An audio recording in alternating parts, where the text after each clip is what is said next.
વિદેશ નોકરી તથા વર્ક વિઝા આપવાના નામે છેતરપિંડી કરતા આરોપીને વલસાડ પોલીસે ઝડપી પાડ્યો। વલસાડ સિટી પોલીસે વિદેશમાં નોકરી માટે વર્ક વિઝા કઢાવી આપવાના બહાને લાખો રૂપિયાની છેતરપિંડી કરનાર એક આરોપીને મુંબઈ એરપોર્ટથી ઝડપી પાડ્યો છે। આરોપી વિરુદ્ધ લુકઆઉટ નોટિસ જાહેર કરવામાં આવી હતી। ગત 25 ઓક્ટોબર 2025ના રોજ ફરિયાદી સોનલબેન મનુભાઈએ વલસાડ સિટી પોલીસ સ્ટેશનમાં ફરિયાદ નોંધાવી હતી। તેમણે યુકેમાં નોકરી મેળવવા માટે મોહમ્મદ ગવાસ ઉર્ફે ગુલામ અબ્દુલ મજીદ શેખનો સંપર્ક કર્યો હતો।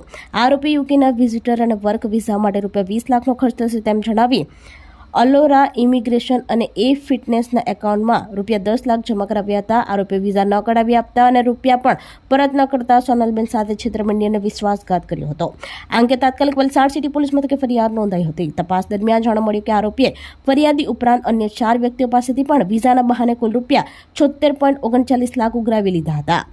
પોલીસે બેંક એકાઉન્ટ, CDR અને પાસપોર્ટની વિગતો તપાસતા આરોપી દુબઈ ફરાર હોવાનું બહાર આવ્યું હતું।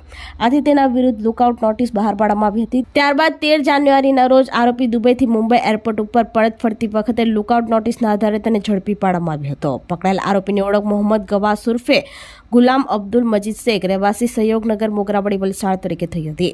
પોલીસના જણાવ્યા અનુસાર આરોપી યુકે અને ન્યૂઝીલેન્ડ જવા ઈચ્છુક લોકોના પાસપોર્ટ મેળવી ઇન્ટરવ્યુ કોલ લેટર આપવાના બહાને નાણાં ઉઘરાવતો હતો।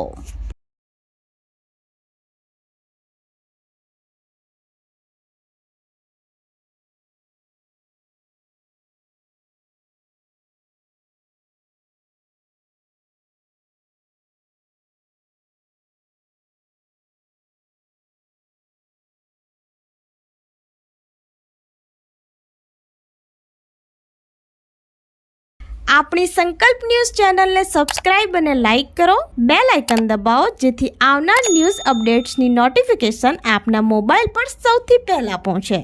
Like, subscribe and share the video.